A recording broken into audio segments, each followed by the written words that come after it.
now we're up for the lightweight men's. Yeah, so here's the lineup for the lightweight men's double European qualifying race. The top two should qualify for the Olympic Games, pending their National Olympic Committee's decisions, as we have been talking about. And we're looking at Ukrainians over here in lane number 1.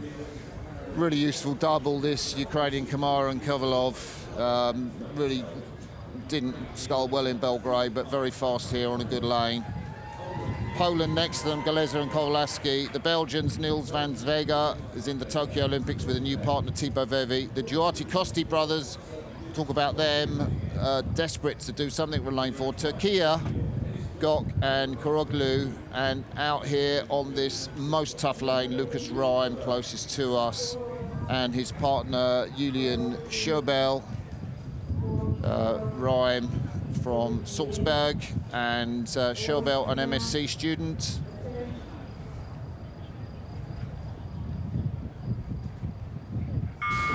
And again, a long hold before the light turns green. But again, all these boats getting pretty smoothly away. Particularly good start from the Polish crew up there in lane 2, as we look now at the Costa brothers. So we know John West has a big hand, your old coach from 2012, the British coach who goes over to Portugal. What do you reckon he's told his crew, who are over there in lane 4, and, you know, in an unfavoured lane? What do you tell a crew like that?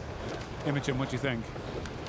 Heads in, do your race, see what happens. I mean, ultimately it's just about getting from A to B as quickly as you can, and sometimes you can't control the conditions. Duarte Costa brothers here, high rate of striking, really trying to pick it up off the front of the stroke. And they dearly love to go to the Olympic Games together, because last time it was only one of them, wasn't it, Martin? It was in the double. Yeah, it was Alfonso, that guy there we're looking at in the bow seat, the 28-year-old, and he was in the double, but this time he's with Dinas Duarte Costa. There he is in the stroke seat, the younger brother at 26 years of age, coached by John West, as we've said, and Jose Velinho. Do a lot of work in the beautiful lake of Aviz, where the British have their training camp. We've seen Lewis, that runs the lovely hotel there, and he will be watching this Portuguese with a great deal of interest. But they're at the back at the moment. Race leaders of Ukrainians, Kamara and Kovalov, both Tokyo Olympians, finished 9th in that Games. So they're no strangers to being at the Olympics. But I think we did see the Ukrainian sculler come 3rd and qualify in the women's singles event. So this will make 2 qualifications for Ukraine at this regatta. So I think they should be all right if they win this regatta. They should get the nod from the National Olympic Committee. Yeah, it's a fantastic race so far, just like a lot of lightweight races. It's very close.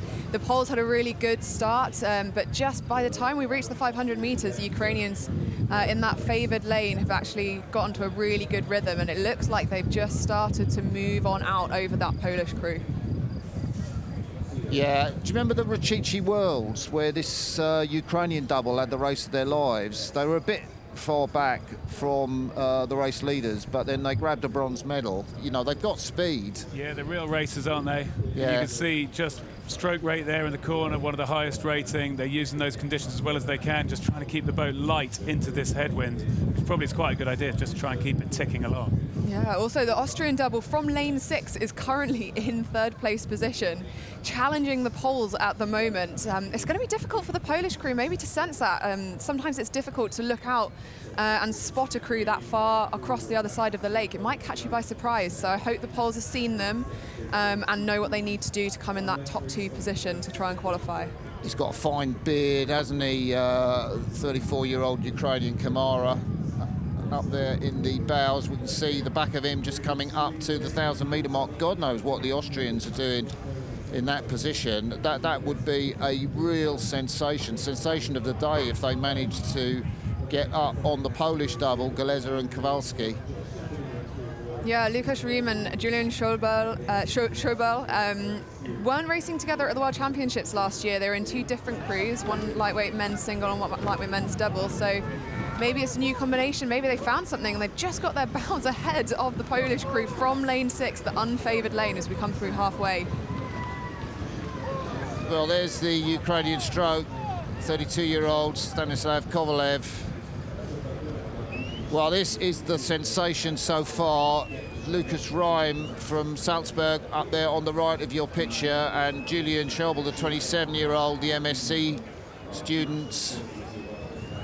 They finished third in the Zagreb World Cup, or just out the medals in this double, so they really haven't shown this kind of form. But I guess, you know, if Paris is on the line, what you've battled for, you know, for this whole training cycle, the motivation must be intense. There's just a metre in it between them and Poland. I can't see the Poles not prevailing, but there's the drone shot. You know, that's how close it is. What an incredible race from the Austrians. Yeah, and as we look overhead, the Belgian double of Niels van Zandweghe and Thibaut Vijver, they've both also come up into it. We've got 3 crews challenging for that second place in this race. Lanes 2, 3 and 6. We can see the shot of the Belgian double there, the pain on the bowman's face. They're working hard for it, but they are moving. They are moving through the Polish and the Austrians here. And the Ukrainians have stopped moving away.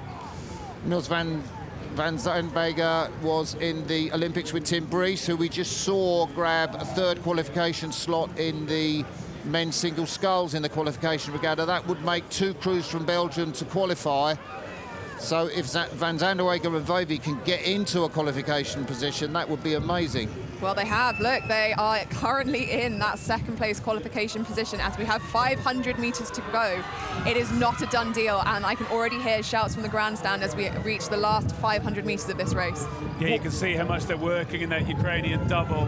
They'll be desperate for the finish line to come, but the race of their lives is coming really from this Belgian crew, pushing their way on here in the middle of the course.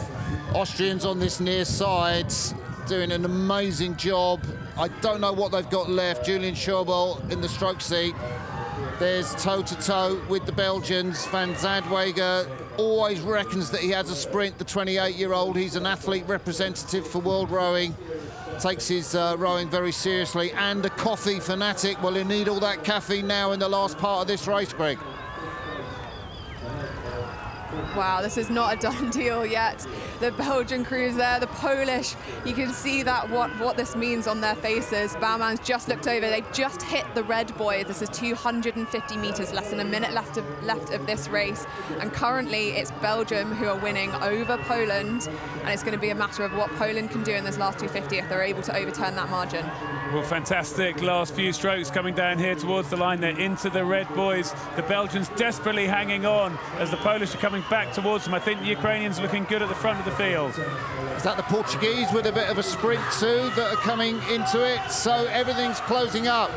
You can see the Ukrainians, it's going to be them for first place, but the Poles are coming back into it. The Belgians, did they go too early? The Portuguese are charging, the Polish are charging, the Belgians still just have half a length on the field. I think they're going to do it.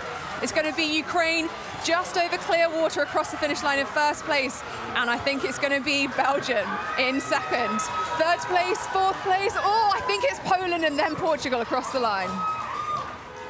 So they were all driving for the finish, and it is Turkey and the Austrians who sculled an amazing race in the first, well, I guess 3/4 of it, but Ukraine grabbed that vital first place.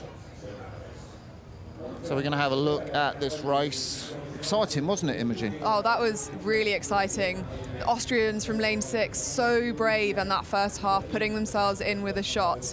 It looked like the Polish were going to have it wrapped up in the bag in the first half as well, tracking the Ukrainians, as the Ukrainians just really solid base pace of all of these crews, and they just were able to move out. But through the middle, I think Niels van Zandweghe and Thibaut Vijver, they were just really brave. And it paid off for them. Final sprint finish. Portuguese sprint just too late to give them in second place. Ukrainians in first, Belgium in second, 2 qualification places. Poland in third, just missing out. So, just got a text message from World Rowing. They have to wait, the lightweight women's, so that we can confirm that the lightweight women's double from Poland have qualified. So, apart from the other qualifiers, we will have to wait.